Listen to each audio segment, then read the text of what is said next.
So this is the required practical for biology. It doesn't come up in combined science. So if you're studying biology, if you're a triple student or studying biology by itself, this is one of the other practicals that you need to know.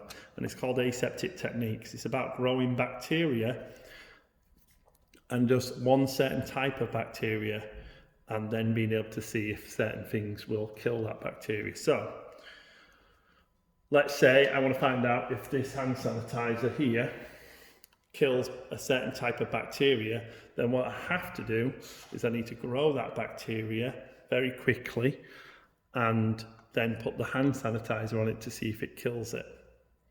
In order to do that, you need this thing which is called an Agar gel and an Agar plate. AQA like you to know how to make this Agar plate. So what it is it comes in a little broth, so it comes in a liquid, and what the technicians will do is they will sterilize the lid of that jar that they're using, and I'll show you how to do that soon.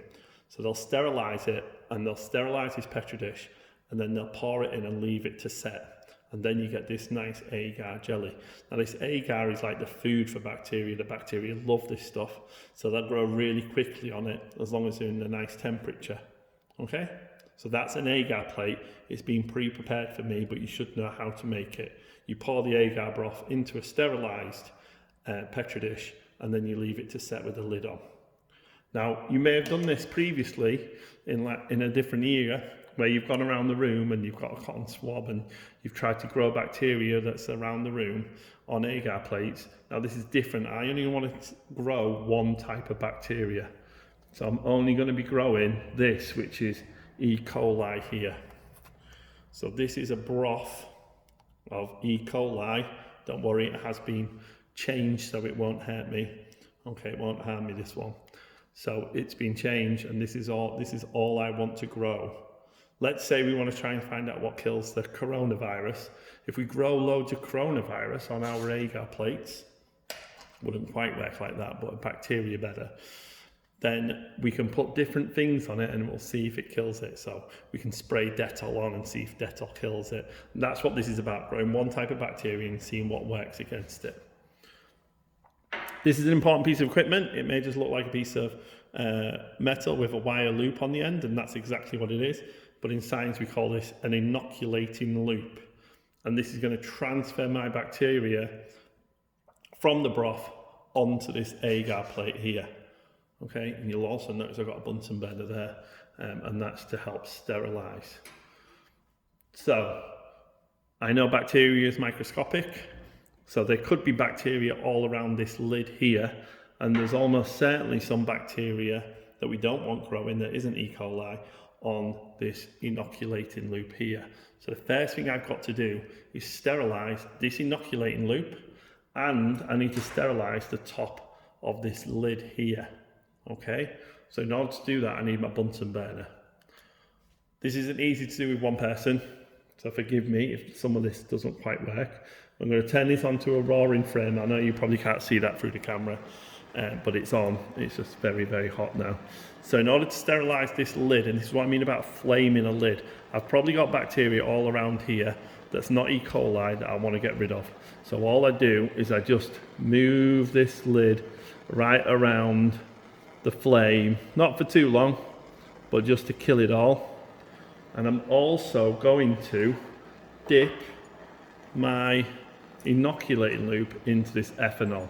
Now you see this big massive sign here saying it's flammable. You've got to keep this Bunsen burner away from this ethanol. Okay, so we keep that well away from the naked flame. That's part of your risk assessment. So my inoculating loop goes in here, and then it will go into my flame, and that will sterilize this inoculating loop. And I've sterilized the top of this lid of my broth. Now I've finished using my ethanol. That needs to go very far away, and I need to turn my Bunsen burner off completely, so I'm not going to get any issues with that. Okay, now, so here's my agar plate. What I don't want to do is open this right up, because I'm going to subject it all to the bacteria that is going to be in the air. So I just lift this lid up very slightly, okay? The less you open it up, the less contamination you're going to have. Then I dip my inoculating loop, which has been sterilised, into my E. coli broth and move it around to make sure I got some. Now, some of that E. coli is transferred onto my inoculating loop. I then need somebody to put the lid on that. But what I'm going to do here, I'm going to try and do it this way. I'm going to smear this inoculating loop with the E. coli on, and I'm going to close it, and I'm going to do a turn, and then I'm going to smear it across again. So we turn it, and this just makes sure we get a really nice spread of bacteria right across the agar plate. So one more, and then that should be spreaded really well. You can use this thing as well, which helps to spread. This is a glass rod that's been bent. It's called a spreader. Okay, so you can just smear that across as long as you've sterilised it. Make sure this lid goes on because you don't want E. coli going everywhere.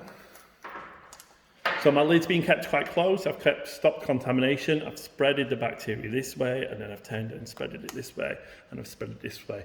And I've made sure, to the best of my ability, I've only grown the E. coli which is in here. And I've done that by sterilising it in this flame and also flaming the lid of the bottle, and that will stop any other type of bacteria getting in there.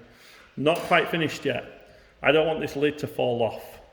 So what I'm going to do is I'm going to tape it up, all right? Because when this gets lots of bacteria on, we don't want lots of bacteria flying around everywhere, even if it is safe. So I'm going to tape my lid.